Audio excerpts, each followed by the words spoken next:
Boa noite, tudo bem, pessoal? Hoje nós vamos gravar mais um vídeo dessa série que nós estamos gravando nas sextas-feiras, falando da Bíblia sem censura, trazendo aqui os nossos temas, aqui as nossas ideias, como nós interpretamos, nós lemos, entendemos a Bíblia. E eu gostaria de trazer você para mais uma reflexão, te convidando para sair fora da caixinha, da forma que nós aprendemos de forma bancária, e depositam, e depositam, e depositam na nossa memória, na nossa mente, no nosso entendimento, aquilo que é convencional. Então, saindo um pouco fora do convencional, pensando um pouco fora da caixinha, eu vou tentar te fazer com que você entenda a forma que eu compreendo, entendo, interpreto a passagem bíblica que fala a respeito de Ló, mas não a respeito da vida toda de Ló. Só fazer um recorte aqui da questão das filhas dele, depois que eles saíram de Sodoma e Gomorra. A esposa de Ló ficou para trás, correto? Quando nós entendemos ali o que aconteceu em todo o contexto, por que saíram da cidade de Sodoma e Gomorra, como que eles chegaram até lá, né? O Ló foi sobrinho de Abraão, e quando eles saíram, né, da terra de Ur dos Caldeus, que também era um lugar um lugar sinistro, né? A cultura do povo era muito sinistra. E a gente tem que entender isso, esse contexto, para entender o porquê, né, dele ter saído de lá. E era um povo politeísta, e Abraão ele foi o primeiro, o precursor do povo monoteísta, né, do povo hebreu. E quando eles saíram de lá, que eles foram então para Canaã, uma terra prometida, então chegou num momento que Deus mostrou para Abraão, falou: esse termo será seu. Então, quando ele viu de um lado as planícies, do outro lado ele viu então uma terra mais árida, ele perguntou para Ló qual lugar que ele queria, e ele foi para a terra, para as planícies, né, onde tinha grandes pastagens, enfim. É fácil conhecer isso, depois que surgiram as cidades se contaminaram, se corromperam, e chegou o momento em que Deus viu uma situação da cidade que ele teria que destruir. Isso era inevitável. Então, quando chegou a esse ponto, né, a perversidade daquele povo, então, todos nós sabemos que Deus conversou com Abraão, e pode você acreditar ou não, isso é irrelevante nessa situação aqui minha, porque eu nasci para crer, e respeito aqueles que não crêem também. Mas como eu creio, então estou falando aqui aquilo que eu acredito. Então, quando Deus decidiu que ele ia destruir mesmo as duas cidades, então ele conversou com Abraão e falou para ele que ia destruir a cidade, que a cidade para ele já cheirava mal. Então Abraão perguntou para ele: mas você vai destruir a cidade? Sabendo Abraão que tinha o sobrinho dele lá, tinha a família do sobrinho dele, né? Como tinha as filhas, o Ló tinha a esposa, tinha as filhas. Falou: mas se na cidade tiver, isso aí eu vou parafrasear o que ele falou com Deus, né? Se tiver 50 justos, destrói a cidade? Ele falou: não, eu não destruo a cidade. Então Abraão, ele tinha essa intimidade com Deus, e ele sabia que realmente a situação era muito difícil, e que ele estava tentando ali conversar com Deus a respeito do sobrinho dele. Não é que ele não queria que salvasse mais povos, ele queria, mas ele sabia também, né, a má fama daquela cidade, da corrupção, né, das formas da maldade no coração daqueles povos, enfim. Ele falou: mas se tiver 30, aí falou: também não destrua a cidade. Se tiver 10, né? Aí chegou um momento que, para poder resolver o impasse de Abraão e Deus, Deus falou para ele: se tiver um justo, eu poupo a cidade. Né? Desculpa, se tiver um justo, eu poupo o justo. Né? Mas eu vou destruir a cidade. Então, o que Abraão acalmou seu coração quando Deus falou que se tivesse um justo, que então ele pouparia. Todos nós conhecemos a história de que Deus enviou os anjos na casa de Ló, que foi um problema que, se for, dá para fazer outro vídeo, né, a respeito do que aconteceu entre a conversa dos anjos com Ló e o problema que instalou ali naquela cidade por causa dos anjos que chegaram até lá. Naquela época, para quem já ouviu falar de angiologia, né, para quem já estudou angiologia, é fácil entender, né, quando os anjos chegaram naquela cidade.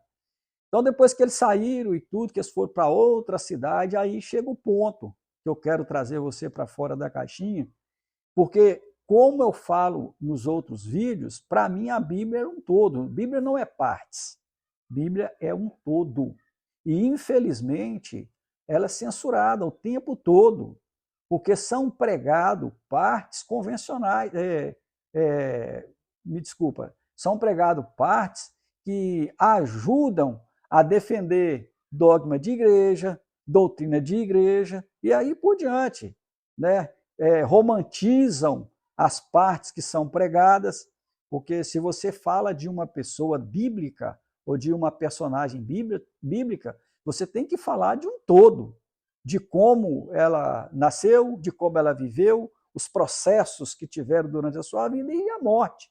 Não adianta tirar partes da Bíblia para poder falar da Bíblia, tem que falar da Bíblia como um todo. E o que chama a atenção, que muitas pessoas questionam, inclusive tem muita gente que até tenta explicar o inexplicável, usando até termos técnicos. Há pouco tempo agora eu estava ouvindo uma pessoa que eu respeito muito, eu não vou falar aqui o nome, tentando explicar uma passagem inexplicável, usando muitos termos técnicos, inclusive falando de hipérbole. A Bíblia é cheia de hipérbole.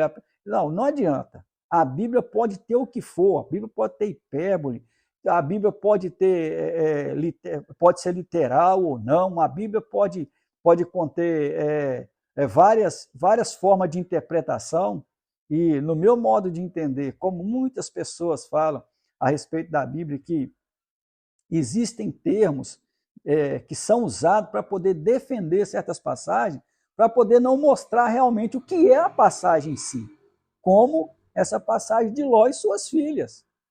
Até porque, se a gente entender o contexto de onde eles vieram, da cidade dos caldeus, como eu disse há pouco tempo atrás aqui, eles vieram do meio de um povo que eles eram totalmente incivilizados.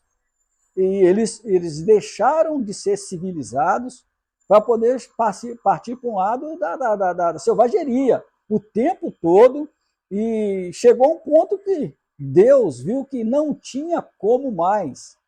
Para Deus, a solução seria destruir a cidade. E o que nós vamos fazer ou contrapor a essa vontade de Deus? Foi Ele que criou. Se foi Ele que criou, no meu modo de entender, não existe o se. Deus criou, então Ele destrói a hora que Ele quiser, independentemente se eu vou gostar ou não, se eu vou entender ou não. Talvez, se Ele quiser, poderá ser explicado na eternidade. Se Ele quiser. Então, o que eu quero trazer para você, o ponto, é como que as coisas acontecem. Deus é onipotente, onisciente, onipresente. Ele sabia de tudo que ia acontecer. Tirou Ló com as suas filhas e a sua esposa lá daquela região de Sodoma e Gomorra e levou ele para um lugar aonde chegou um ponto que as próprias filhas de Ló, Deus é onisciente, ele sabia o que estava acontecendo, as próprias filhas viram que na cidade onde eles estavam, no lugar onde eles estavam, não tinha homens. Com medo delas não terem filhos e não ter geração e dar continuidade àquela geração, né? Ela não ter a prole para dar continuidade à geração, o que elas fizeram? Uma embebedou o pai e manteve relação com ele, engravidou. Depois ela ajudou, foram ajuda mútua. Depois a outra também ajudou para acontecer a mesma coisa com a mais nova, embebedou o pai e manteve relação para poder ter filho. E Deus sabia disso. Deus tinha ciência disso, porque Deus ele é onisciente, onipresente e onipotente. O que acontece é que as pessoas elas ocultam, elas censuram partes bíblicas para poder defender aquilo que elas acreditam.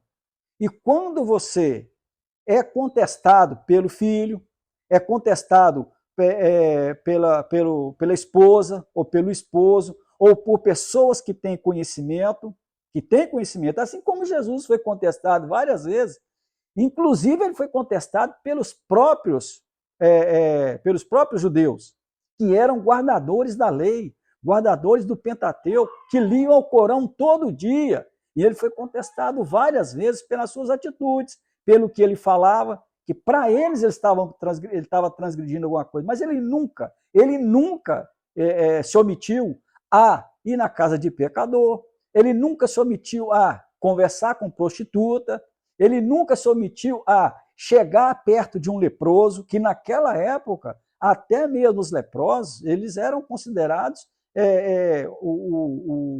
vamos dizer assim, eles eram considerados o supra-sumo do cocô do cavalo do bandido, né? Porque nem dentro da cidade eles podiam viver. Eles eram considerados vamos dizer assim, uma ameaça tão grande para a saúde pública que eles tinham que viver fora dos muros das cidades, né? E quando você lê a Bíblia, você entende ela muito bem. Uma pessoa que era leprosa, mesmo depois se ela fosse curada da lepra, só depois de 15 dias, eu não sei se é bem, mas me parece que 15 dias, um sacerdote poderia entrar na casa daquela pessoa e fazer ali um ritual, jogar alguma coisa ali, para poder essa pessoa voltar ao convívio, e ali ela era monitorada por uns tempos, e era uma coisa muito, muito rigorosa. Quando a pessoa conseguia a cura da lepra, igual o Naamã foi curado da lepra, né, os 10 leprosos, enfim. Então, Jesus nunca omitiu isso, e ele nunca deixou de falar a verdade, doa em quem doesse, né? Ele nunca escondeu, falou sempre a verdade. E hoje em dia, a gente é contestado. No meu caso, por exemplo, eu encontro jovens que me fazem pergunta que eu às vezes fico sem condição de responder. Por exemplo, eu não tenho como conversar um assunto desse com um jovem ou com uma criança menor de idade. Isso é assunto para adulto. Mas eu tenho, desde quando eu nasci num berço evangélico, eu nunca ouvi falar disso, mas está escrito na Bíblia. A Bíblia, por isso que eu falo que a Bíblia, para mim, ela é um todo. É como se ela fosse um bolo fatiado, porque para quem estudou teologia sabe que a Bíblia nem versículo ela tinha, nem capítulo. Isso é coisa da Idade Média, que dividiram a Bíblia em capítulo, em versículo, separaram o versículo, e hoje usa versículo para isso, usa versículo para aquilo, o capítulo tal, versículo tal. Não, lê o contexto, lê o contexto para você interpretar. Cada palavra dentro da frase, cada frase dentro do texto e cada texto dentro do contexto. Aí é fácil da gente entender. Por isso que eu falo que eu entendo a Bíblia pela simplicidade que ela é, e não pela, vamos dizer assim, como muitas pessoas falam, que a Bíblia ela é muito abrangente, é complicado de entender a Bíblia. Mas eu digo que olhando pela simplicidade da Bíblia, você consegue entender o que aconteceu. Por que escondem essa passagem de Ló e desse problema que ele teve? Deus é onisciente, desse problema que teve das filhas de Ló com Ló, sendo que Deus tirou eles de uma cidade, e a cidade onde tirou ele, a cidade era controversa, a cidade era uma cidade muito violenta, era uma cidade que chegou ao extremo, a ponto que Deus teve que destruir a cidade. Mas para mim, Deus continua sendo onisciente, ele sabia o que estava acontecendo. Agora, por que isso aconteceu, eu não omito. Eu só não consigo entender e imaginar que são pessoas tentando explicar o inexplicável, que para mim isso só poderemos saber na eternidade. Desculpa, se Deus quiser também, porque se ele não quiser não adianta nada. Na eternidade, talvez um dia, ele poderá dizer para nós o porquê que isso aconteceu, por que ele agiu dessa forma. Porque até para entender o que estava acontecendo no meio daquele povo naquela época, eu não consigo nem imaginar. Não me passa na minha cabeça, não cabe na minha cabeça o que estava acontecendo com aquele povo naquela época. Porque o que aconteceu em Sodoma e Gomorra foi menos impactante do que aconteceu na época de Noé, no dilúvio. Porque na época de Noé, Deus destruiu o mundo, poupou uma família. Lá em Sodoma e Gomorra, Deus destruiu 2 cidades, poupou também uma família. E hoje o que acontece no nosso mundo, hoje, trazendo para os nossos dias odiernos, e o que acontece no nosso mundo? Em vários países, por exemplo, alguns países da África, que você vê falar do problema humanitário, né? Aqui no Oriente Médio, no Oriente Médio, aqui também na América Central, né? Vários problemas, até mesmo aqui no Brasil, no nosso Brasil mesmo, que acontece problema humanitário, problema com pessoas que vivem na extrema pobreza, e nós passamos de largo, nem olhamos para essas pessoas.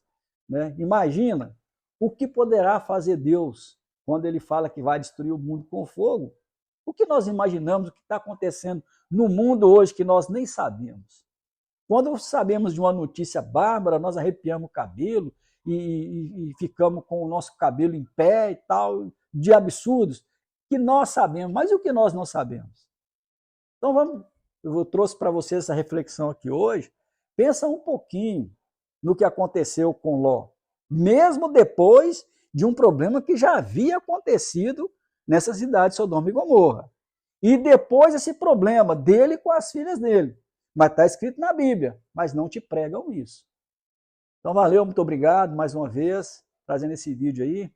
Preciso que você dê um like, ou um dislike, compartilhe, curta, aperta o sininho aí, se inscreva, tá bom? Nos ajuda aí, nós vamos postar mais vídeos dessa natureza, com esses temas, que são polêmicos realmente, mas que abrem um pouquinho o leque do nosso entendimento. Muito obrigado, uma boa noite e fiquem com Deus. Faça o que Jesus falou na Galileia, fique esperto e não bobeia. Tchau.